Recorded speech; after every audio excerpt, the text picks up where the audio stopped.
So welcome back to seven figures club. और मैंने आपको लास्ट वीडियो में कहीं पे छोड़ दिया था। आपको अगर याद हो तो अच्छी बात है, नहीं याद हो तो बता देता हूँ। मैं आपको समझा रहा था प्राइस मूवमेंट के बारे में।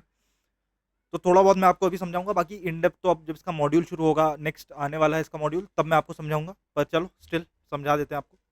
तो देखो, एक शेयर है, उसका प्राइस था 500 रुपये। 500 पे वो चल रहा था। यहाँ पे उसका प्राइस 500। सडनली इसका प्राइस बढ़ना शुरू हुआ। पहली बात तो बढ़ा ही क्यों?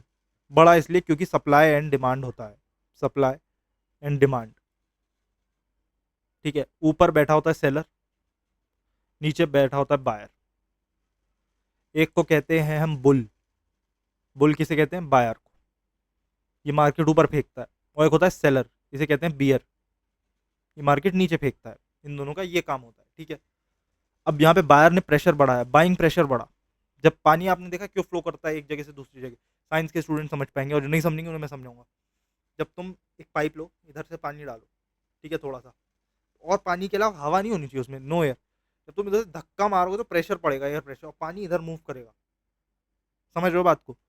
तुम इधर से मारोगे इधर जाएगा। तो ऐसे ही प्रेशर होता है, इसे कहते हैं बाइंग प्रेशर। जैसे वाटर का प्रेशर होता है, वैसे ही बाइंग का प्रेशर होता है। जैसे पढ़ाई का प्रेशर होता है। हाँ, पर उससे हमारा कुछ असर नहीं होता, उल्टा हम सब छोड़ के बैठ जाते हैं, हमसे कुछ नहीं होगा। नहीं नहीं, वो नहीं। ये अलग तरीके का प्रेशर है। तो ये प्रेशर यहाँ पे पड़ता है, इंक्रीज करता है धीरे धीरे धीरे।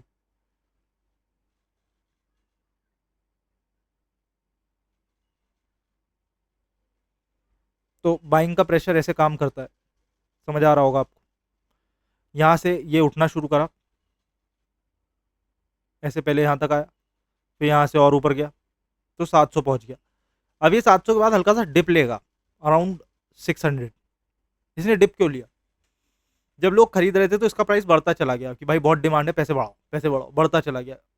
ठीक है। लोगों ने हाई रेट पे बेचना शुरू कर दिया।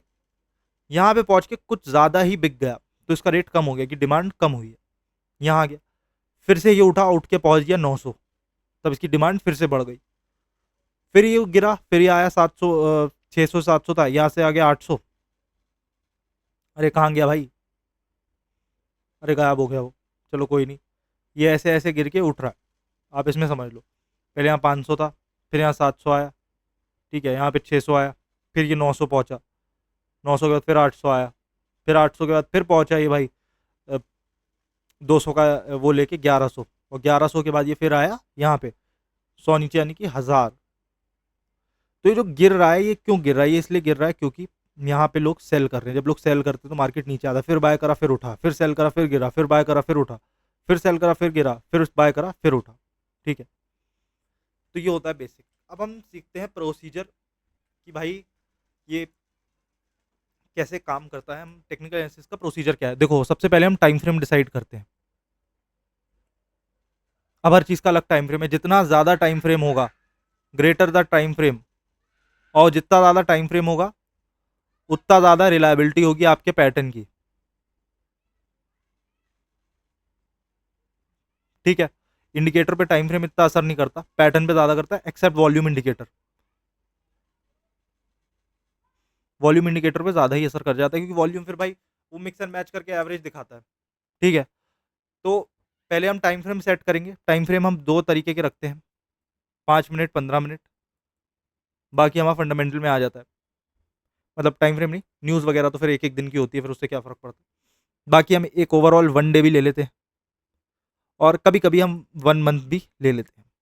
उससे हमें ओवरऑल मूवमेंट पता रहती है मार्केट की किधर है। टाइम फ्रेम के बाद हम जाते हैं, ये कौन सी लाइट खुल गई है? हाँ, यहाँ पे आ जाते हैं। टाइम फ्रेम के बाद हम जाते हैं पैटर्न पे। पैटर्न पे नहीं, उसके बाद हम जाते हैं सपोर्ट एंड रेजिस्टेंस पे। सपोर्ट क्या होती है अभी, ये भी मैं आपको प्राइस एक्शन में सिखाऊंगा। देखो, यहाँ पे नीचे आया है मार्केट और यहाँ से उठ गया। समझ आ रही है बात? और फिर ये पूरा चार्ट है आपका, ठीक है, यहाँ से ही चलता हुआ आ रहा है, और यहाँ पे आके गिरा फिर उठ गया, फिर ये ऐसे नीचे गिरा फिर उठा, फिर गिरा फिर उठा, फिर गिरा फिर उठा, फिर यहाँ पे टकराया। अब इसने दो चीज़ें ट्राई करी, या तो ये टकरा के नीचे चला जाता, या ऊपर चला जाता। ठीक, जैसे एक बॉल को आप फेंकते हो ना ज़मीन पे, आप कस के फेंकते हो, वो बाउंस करके ऊपर जाती है, फिर ऊपर अगर बहुत ज़्यादा इंटेंसिटी की होती है तो सीलिंग को टच करती है, और फिर नीचे आती है। तो ऐसे ही ये आपका फ्लोर है, समझ लो। ये मैं आपको और अच्छे से समझाऊंगा टेक्निकल एनालिसिस जब पूरी मॉडल में घुस के करेंगे तब। और ये आपकी सीलिंग है।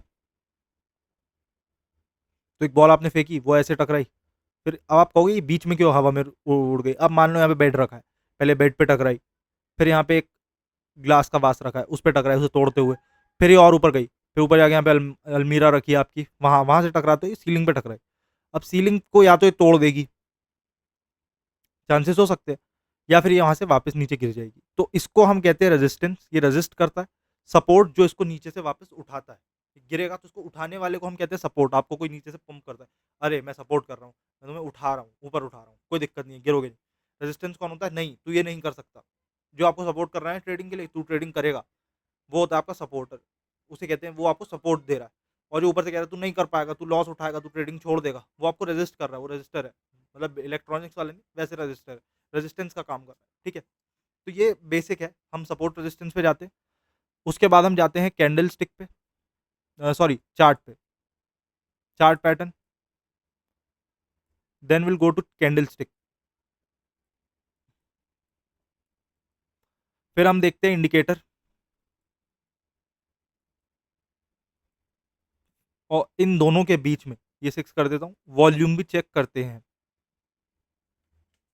समझ आ रही है बात, इंडिकेटर एंड ऑसिलेटर एक में ही आ जाता है। और ये सब भाई ताम झाम देखने के बाद हम देखते हैं मूविंग एवरेजेस। सबसे आखिर में क्यों देख रहे हैं, इसका रीजन है मूविंग एवरेजेस। वो लाइन नहीं देखी सांप जैसी, सांप जैसी नहीं, दे आर नॉट लाइक सांप, दे आर लाइक, क्या एग्जांपल दूं, नूडल्स खाएं, नूडल्स जैसी उलझी रहती हैं एक दूसरे में।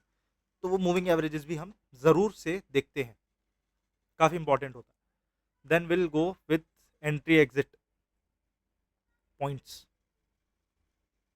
और फिर हम अपनी स्ट्रैट कंप्लीट कर देते हैं, ये हम पे हमारी स्ट्रैट बन जाती है। जो जो हमें ऐड करना होता है हम स्ट्रैट में ऐड कर लेते हैं, जो नहीं करना होता वो नहीं लगता है, फिर हम नई स्ट्रैट बना देते हैं। ऐसे कर करके हम स्ट्रैट्स बनाते रहते हैं। बॉलिंजर बैंड्स भी एक अच्छी स्ट्रैट है, मतलब एक अच्छा इंडिकेटर है, वो भी होता है, वो बीच में इट्स, वो ऐसा लगता है जैसे नदी बह रही है, कलर उसका अलग सा होता है, ठीक है। तो ये सब हम चीज़ें देखते हैं, अच्छे से देखते हैं, टाइम लगा के देखते हैं। तो आपको समझ आ गया, ये प्रोसीजर हम फॉलो करते हैं, एसओपीज बेसिक ये रहते हैं। तो मिलता हूँ मैं आपसे अगले वीडियो में, वहाँ पे हम और बातें करेंगे कुछ टेक्निकल एनालिसिस के बारे में, और अब हम जल्दी पहुँचने वाले हैं कोर टेक्निकल एनालिसिस पे, तो तैयार रहिए, बहुत मज़ा आने वाला है। तो तब तक के लिए bye bye and take care.